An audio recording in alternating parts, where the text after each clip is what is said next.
वालेकुम dear students. उम्मीद करते हैं कि आप सब खैरियत से होंगे। जैसा कि आप जानते हैं कि हमारी डिस्कशन एक्सरसाइज नंबर 2.4 पर हो रही है। तो हमने सबसे पहले जो क्वेश्चन को डिस्कस किया था वो सूटेबल सब्स्टिट्यूशंस को डिस्कस किया था। आज जो हम क्वेश्चन डिस्कस करेंगे वो एक्सरसाइज नंबर 2.4 का क्वेश्चन नंबर 2 होगा। क्वेश्चन नंबर 2 में उसने हमें मेंशन किया है कि आप जो फाइंड करेंगे वो dy बाय dx करेंगे, यानी आपको dy by dx find out करना है और आपको इसके फर्स्ट पार्ट में गिवन है 3x plus 4y plus 7 equals to 0। आप सब जानते हैं कि एक्सरसाइज नंबर 2.3 के जो फर्स्ट 15 क्वेश्चंस हैं उसमें हम दिए गए फंक्शन को लेट करते थे y के इक्वल। और क्यों करते थे? क्योंकि हमें हमारे डिपेंडेंट और इंडिपेंडेंट वेरिएबल का पता नहीं होता था।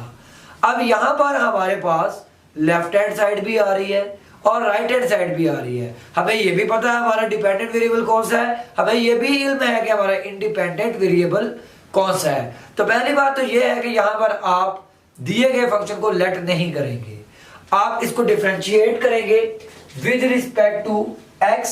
तो आप both side d over dx जो है वो अप्लाई कर देंगे। तो apply d over dx on both sides. तो आप सब जानते हैं कि ये डिफरेंट टर्म्स आपस में ऐड हो रही हैं।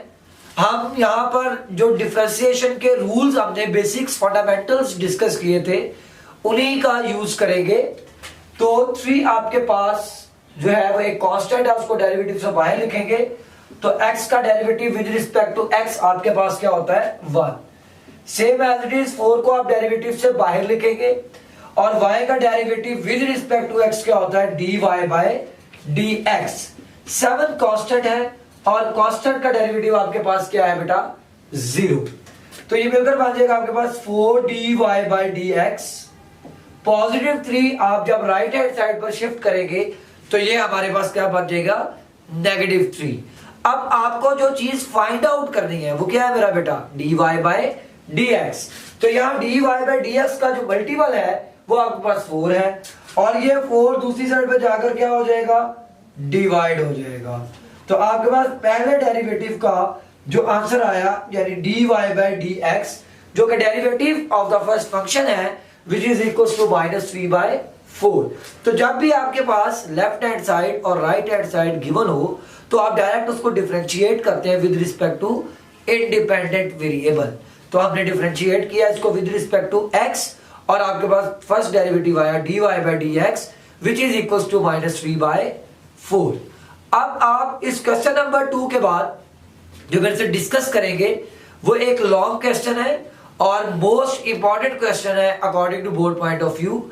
आपकी इसी एक्सरसाइज का स्मार्ट सिलेबस का हिस्सा है क्वेश्चन नंबर 4। और क्वेश्चन नंबर 4 की जो आपके पास स्टेटमेंट है आपने प्रूव करना है कि prove that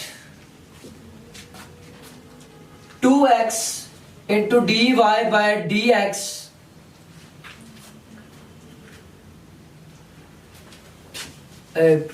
y into dy by dx plus x equals to 0। यानी ये चीज आपने प्रूव करनी है कि जो एक्सप्रेशन है आपके पास y into dy by dx plus x equals to 0 if x equals to 1 minus T square divided by 1 plus t square and y equals to 2t divided by 1 plus t square। यानी कि आप लोगों को मैंने previous lecture में बताया था कि हमारे पास पैरामीट्रिक फंक्शंस क्या होते हैं। तो हमने पैरामीट्रिक फंक्शंस की एक पहचान पढ़ी थी कि हमारे पास डिफरेंशिएशन में जो दो वेरिएबल्स होते हैं वो x और y होते हैं। ये हमारे पास पैरामीट्रिक इक्वेशंस में हमेशा लेफ्ट हैंड साइड पर आ रहे होते हैं। तो जब भी हमारे दोनों फंक्शंस आपके डिपेंडेंट साइड पर आ रहे हो यानी कि लेफ्ट हैंड साइड पर आ रहे हो इट मीन्स डैट कि आपके पास पैरामीट्रिक इक्वेशंस गिवन है और उन पैरामीट्रिक इक्वेशंस में आपके पास थर्ड वेरिएबल गिवन होता है और आप उन पैरामीट्रिक फंक्शंस को जो डिफरेंशिएट करते हैं वो always with respect to parameter किया जाता है। तो आप करेंगे क्या कि ये दोनों जो पैरामीट्रिक फंक्शंस हैं इन दोनों पैरामीट्रिक फंक्शंस को आप किसी इक्वेशन का नाम दे देंगे। मैंने एक को बोल दूंगा इक्वेशन नंबर 1 और दूसरे को मैं कह दूंगा जी ये है मेरे पास इक्वेशन नंबर 2। बाकी आपके पास same as it is procedure है कि राइट हैंड साइड पर जो भी वेरिएबल आ रहा होगा उस वेरिएबल के रिस्पेक्ट आप उस फंक्शन को जो है वो डिफरेंशिएट जो है वो करेंगे। तो आपके पास जो इक्वेशन नंबर 1 में वेरिएबल आ रहा है जिसके रिस्पेक्ट आपने डिफरेंशिएट करना है, जो आपके पास पैरामीटर है वो है t, तो आप बोथ साइड जो है वो t से डिफरेंशिएट करेंगे, यानी d/dt जो है वो आप बोथ साइड अप्लाई करेंगे। तो ये आपके पास बन जाएगा dx/dt। अब यहां पर दो फंक्शंस डिवीजन की फॉर्म में है, दो फंक्शंस फ्रैक्शन की फॉर्म में है, दो फंक्शंस कोशेंट की फॉर्म में है। तो आप रूल अप्लाई करेंगे कोशेंट रूल। तो मैं यहाँ कोशेंट रूल को अप्लाई नहीं कर रहा, मैं डायरेक्ट इसका आंसर लिख रहा हूं क्योंकि हमने इसकी बेसिक्स को 2.3 में देखा था कि किस तरह से कोशेंट रूल को जो है वो अप्लाई किया जाता है।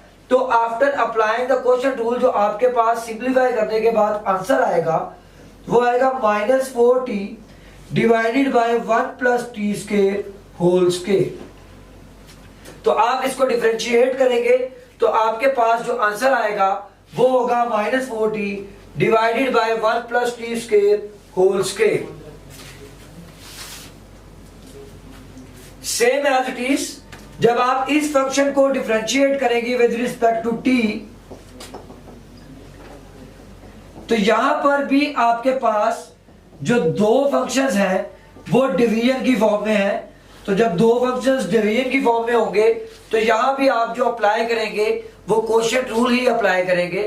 कोशेंट रूल को अप्लाई करने के बाद आप इसको सिंप्लीफाई करेंगे।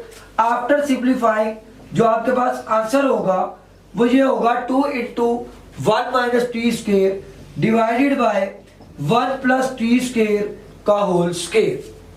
तो आपके पास आ गया dx/dt और dy/dt। अब जो चीज आपने प्रूव करनी है उसमें आपके पास आ रहा है dy/dx और हमने ये डिस्कस किया था कि पैरामीट्रिक इक्वेशंस में, पैरामीट्रिक फंक्शंस में आप जब थर्ड वेरिएबल के रिस्पेक्ट उसको डिफरेंशिएट करते हैं तो उसके बाद आप क्या यूज करते हैं, चेन रूल। तो now we use chain rule. जब आप चेन रूल को यूज करेंगे तो आपने क्या फाइंड करना है, dy/dx। आप जो चीज भी फाइंड आउट करेंगे वो आपकी डिपेंडेंट साइड पर आएगी। तो मैंने डिपेंडेंट साइड पर लिखा dy/dx। dy आपके पास न्यूमरेटर में आ रहा था तो आपने dy को न्यूमरेटर में लिखा, dx डिनोमिनेटर में आ रहा था तो आपने dx को डिनोमिनेटर में लिखा। अब आपने किस वेरिएबल के रिस्पेक्ट इसको डिफरेंशिएट किया, वो है t। तो आप t के डिफरेंशियल से इसको मल्टीप्लाई करेंगे और t के डिफरेंशियल से आप इसको क्या करेंगे, डिवाइड कर देंगे। तो लेफ्ट साइड पर जो आपकी डिपेंडेंट साइड है वो तो dy/dx ही होगा। तो ये आपके पास dy/dt। तो dy/dt का आपने क्या आंसर निकाला है जी, 2 × 1 - t square divided by 1 + t square का होल स्क्वायर। नेक्स्ट आपके पास जो एक्सप्रेशन आ रहा है ये है dt/dx और आपके पास आंसर है dx/dt का। तो आप इसका रेसिप्रोकल ले लेंगे और वो रेसिप्रोकल क्या होगा, -1 + t स्क्वायर का whole square divided by 4t। तो आपका जो सेम टर्म्स है यानी आपकी लाइक टर्म्स ये कैंसिल आउट हो जाएंगे। इस 2 को आप इस 4 से कैंसिल आउट करेंगे। जो आपके पास रिमेनिंग एक्सप्रेशन आएगा वो है -1 - t square divided bye t। अब आपके पास dy/dx के साथ जो चीज मल्टीप्लाई हो रही है वो आपके पास क्या है, y। तो आप y को बोथ साइड मल्टीप्लाई करेंगे। जब आप y को बोथ साइड मल्टीप्लाई करेंगे तो राइट हैंड साइड पे जो y आएगा उसकी जगह हम इस y की वैल्यू को जो है वो क्या करेंगे, रिप्लेस कर देंगे। तो y की वैल्यू है आपके पास 2t divided by 1 plus T square. तो आप यहां पर 2t से कैंसिल आउट हो जाएगा और रिमेनिंग एक्सप्रेशन जो आपके पास आएगा वो क्या है, minus into 1 minus T square divided by 1 plus T square. अब ये एक्सप्रेशन हमने फाइंड कर लिया y into D Y by D X. इस एक्सप्रेशन में क्या चीज ऐड हो रही है, x ऐड हो रहा है, तो आप बोथ साइड x को ऐड करेंगे तो यहां आ जाएगा y into D Y by D X plus X equals to minus into 1 minus T square divided by 1 plus T square as it is, और दूसरी साइड पे भी आप क्या ऐड करेंगे, x, और x किसके इक्वल है, 1 minus T square divided by 1 plus T square. तो इन्हें आप कैंसिल आउट कर देंगे और आपके पास किसके इक्वल ये एक्सप्रेशन आ जाएगा, 0 के इक्वल। तो आपने इस क्वेश्चन में क्या किया कि जो पैरामीट्रिक फंक्शंस थे उसको आपने डिफरेंशिएट किया with respect to t, chain rule को यूज किया, और dy बाय dx का मल्टीपल था आपके पास y से आपने मल्टीप्लाई किया, बोथ साइड आपने x को ऐड किया और आपके पास आंसर क्या आया, 0। थैंक यू सो मच बेटा, अपना ख्याल रखिएगा, अल्लाह हाफिज।